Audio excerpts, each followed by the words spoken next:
Hello and welcome to Salford Now. I'm Ali Hamid. And I'm Danite Tesfaye. Coming up on today's programme, a local musician comes in to talk about how he combats bullying with his music. We also talk to young people about what they think about the general election and who they are going to vote for. And we were at the home for World War II veterans getting £1 million facelift. Our top story today is about bullying. That is something that many of us experience and is still a huge problem today in schools. But how do we fight bullying? Well, singing. Joel Rothwell, a local Manchester musician, is in studio to discuss why he's embarking on a tour across Manchester to talk about the impact of bullying and how he overcame his own experiences. Don't tell me that you're sorry, 'cause it hurts too much. Don't tell me that you need me, 'cause I know too much. So don't tell me that it's simple, and I should be okay. So hi Joel, welcome to the studio. Thanks for having me. So we've just seen a clip of you singing. So with music, how's that combated with bullying to you? Well, I've probably started getting into music after the whole kind of bullying thing happened at my old school, and it was only until I moved schools where I properly kind of pursued this career and started doing music GCSE, A-level, proper singing, writing songs, and then sent it off to producers. So it was after the whole incident, what happened with my previous school, that I kind of nailed down, being a singer and being an artist. How do you think music has helped you? It was kind of like a therapy to start with, because I had so much anger and hate because of what happened. But I've kind of moved past that now, and now I'm just kind of helping others if I can. Right, so this tour that you're doing, so is it funded or? In what way? So is someone helping you going across schools, and is it just yourself that's doing it? Well, it's me and two others. Right.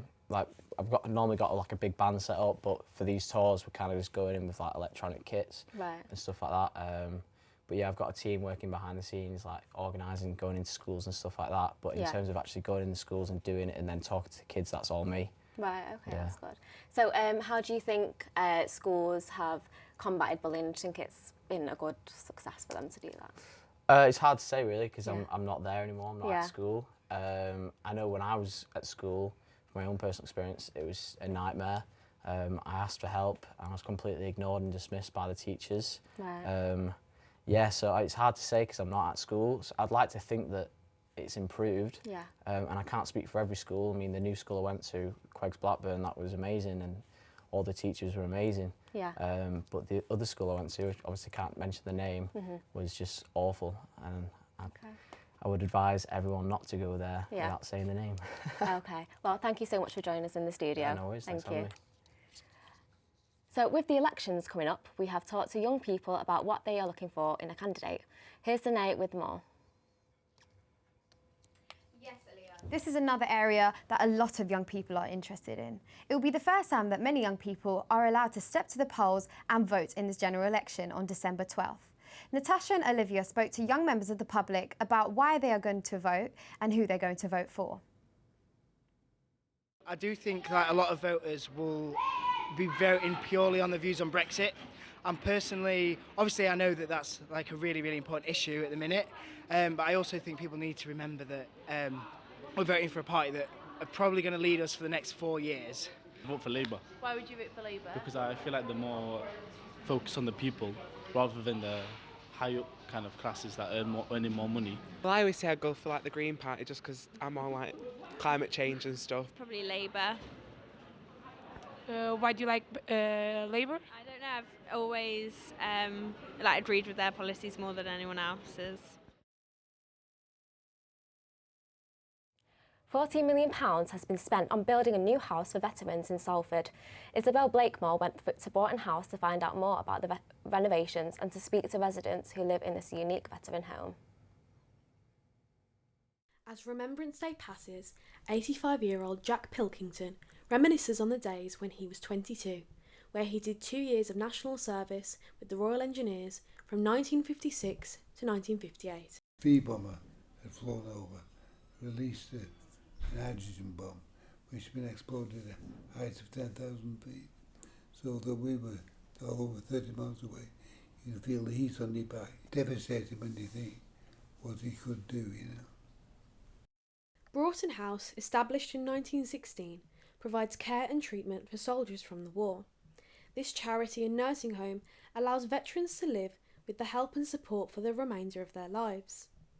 April Jolly, the welfare and activity organiser, helps support the residents in enjoying their time at Supportin House. Some really good afternoons, nights, days. You know, they have fun. They have, as I say, we do all sorts of things.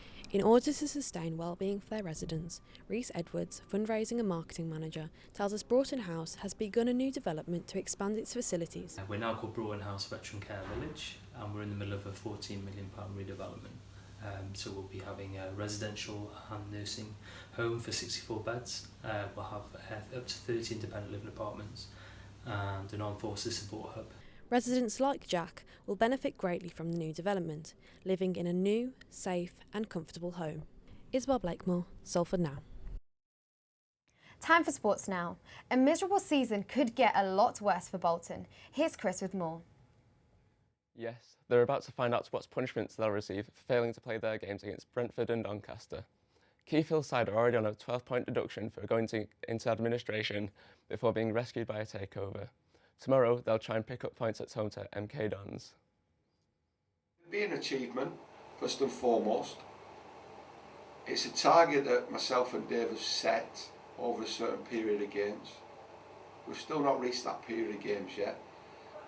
And we're looking forward to the opportunity, and we've created our own opportunity. We expect a certain standard from the group of players in the way that they represent our values, footballing values, moral values on the football pitch. And if they're evident, then whether it's this weekend or whether it's the weekend after or the weekend after that, we will get into positive points. Now, it might not feel like it's in this weather, but the Olympics are only months away now. You know what that means, getting hooked on sports you wouldn't otherwise watch, like archery perhaps. What do you know about that? Probably the same as me, and that's why we sent George Bate to get the lowdown from the Salford University Archery Club. Archery. The first evidence of archery dates back to 9000 BC, making it one of the oldest sports in the world.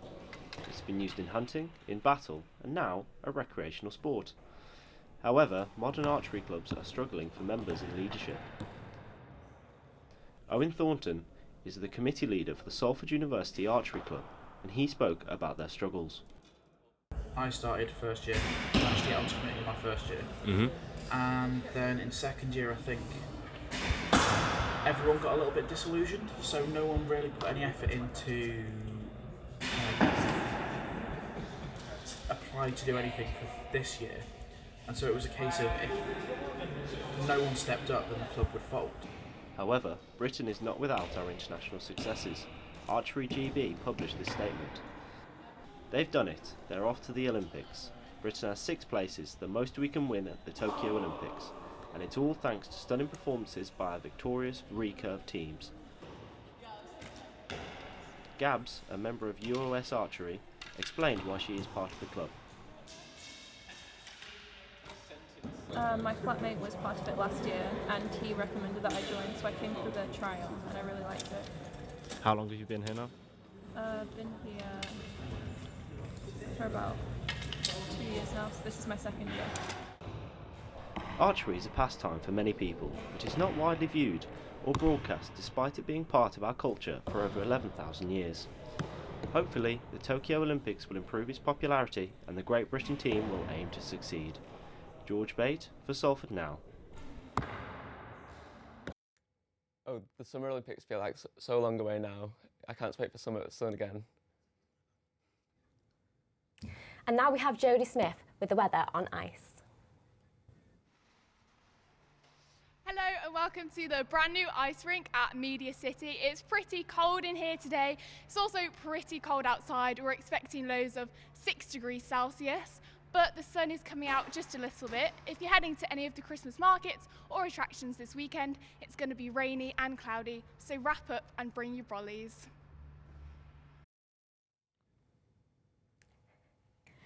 Thank you for watching, and don't forget to follow us on Salford Now on Instagram and Twitter for more news updates. Goodbye.